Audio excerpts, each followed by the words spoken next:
નકલી સામે અસલી નોટ મેળવતી ટોળકીનો પર્દાફાશનો મામલો, આરોપીને રિમાન્ડ દરમિયાન પૂછપરછ થયાનો ખુલાસો। આરોપીઓ 5 થી 6 મહિના થયા નકલી નોટનું રેકેટ ચલાવતા હતા। આરોપી જૂનાગઢના સુખપુર ગામે કારખાનામાં નકલી નોટો છાપતા હોવાનો ખુલાસો કર્યો છે। જેતપુરમાં 500ના દરની નકલી નોટો સાથે 3 શખ્સો આવ્યા હતા સકંજામાં। આંગળીયું કરવા અસલી નોટના બંડલમાં મૂકી નકલી નોટ માર્કેટમાં ફરતી કરતા હતા। આરોપી પાસેથી પોલીસે નોટો છાપવાનું પ્રિન્ટર મશીન, કાગળો સહિતનું સાહિત્ય કર્યું હતું કબજે। આરોપીઓને 21 તારીખ સુધીના રિમાન્ડ ઉપર છે। હજુ પૂછપરછ ચાલુ છે। જે કેસ ગુજરાતી સાથે રાકેશ પીઠડિયા, જેતપુર। જેતપુર શહેરમાં જેતપુર શહેર પીઆઈ શ્રી પરમાર તેમજ તેમની ટીમને એક બાતમી મળેલ કે જેતપુર શહેરમાં એક આંગળીયા પેઢીમાં એક ઈસમ જે નોટના બંડલ લઈને આવવાનો છે તેમાં અમુક ચલણી નોટ છે એ ગેરકાયદેસર છે। એટલે આ આખું રેકેટ છે એ ભારતીય જે અર્થતંત્ર છે તેને નુકસાનકારક હોય એટલે તાત્કાલિક તેમાં જઈ અને રેડ કરેલ અને રેડ દરમિયાન 1 લાખ રૂપિયા કબજે કરવામાં આવેલ અને 1 લાખ રૂપિયામાં એક નોટ એક બંડલ 50,000નું છે, એમાં 6 નોટ એમ ટોટલ 12 નોટ ડુપ્લિકેટ જણાયેલ હતી। આ નોટનું પૃથ્થકરણ કરવા માટે બેંકના અધિકારી તેમજ એફએસએલ અધિકારીને બોલાવી અને પ્રાઇમરી તેમની પેલી જોતા ડુપ્લિકેટ જણાયેલ।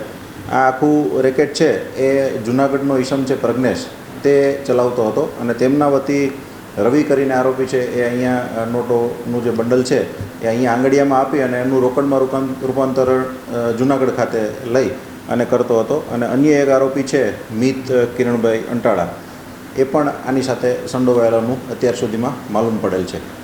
લોકો કઈ રીતે જે ડુપ્લિકેટ નોટો છે એ માર્કેટમાં કઈ રીતે કરતા હતા? એ લોકો જે 50,000ના બંડલમાં જે 100 નોટ હોય એ સિરિયલ નંબર પ્રમાણે પ્રમાણેની નોટ લઈ અને વચ્ચે એમાં 6 કે 8 નોટ એક બંડલમાં નાખી અને એ લોકો સિરિયલ પ્રમાણે જ અંદર રાખી દેતા હતા। એટલે આખું બંડલ છે એ એમને ચાલ્યું જાય અને બજારમાં જે નકલી નોટો ફરતી થાય તેવો તેનો ઉદ્દેશ્ય હતો એવું અત્યારે પ્રાથમિક દ્રષ્ટિએ જણાય છે। અત્યારે જે પોલીસે કબજે કરેલ છે એમાં 12 નોટો નકલી જણાયેલ છે અને એના આધારે ગુનો દાખલ કરવામાં આવે છે।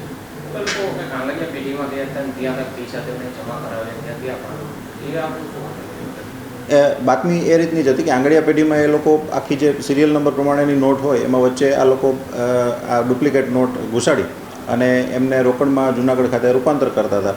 એટલે જે એની ડુપ્લિકેટ નોટ છે એનો ચાલી જાય અને એને રોકડમાં ઓરિજિનલ નોટ મળી જાય અને પછી ડુપ્લિકેટ નોટ છે એ બજારમાં ફરતી થાય। અત્યારે પ્રાથમિક ઇન્ટ્રોગેશન પ્રમાણે રિમાન્ડ દરમિયાન જે આરોપી પાસેથી પ્રિન્ટર, A4 સાઇઝના કાગળો અલગ અલગ પ્રકારના અને એમાં જે ઇંક વપરાય છે એ પણ 6 જાતની ઇંક પોલીસે જૂનાગઢ એમના મામા જે પ્રજ્ઞેશ છે આરોપી, એમના મામાના કારખાને એને રાખેલ હતું ત્યાંથી કબજે કરેલ છે। અને પ્રાથમિક ઇન્ટ્રોગેશન દરમિયાન એની પાસે પ્રિન્ટર 6 મહિનાથી છે તેવું જણાવે છે અને પ્રિન્ટર અને વધુ મુદ્દામાલ અત્યારે પોલીસે કબજે કરવામાં આવે છે।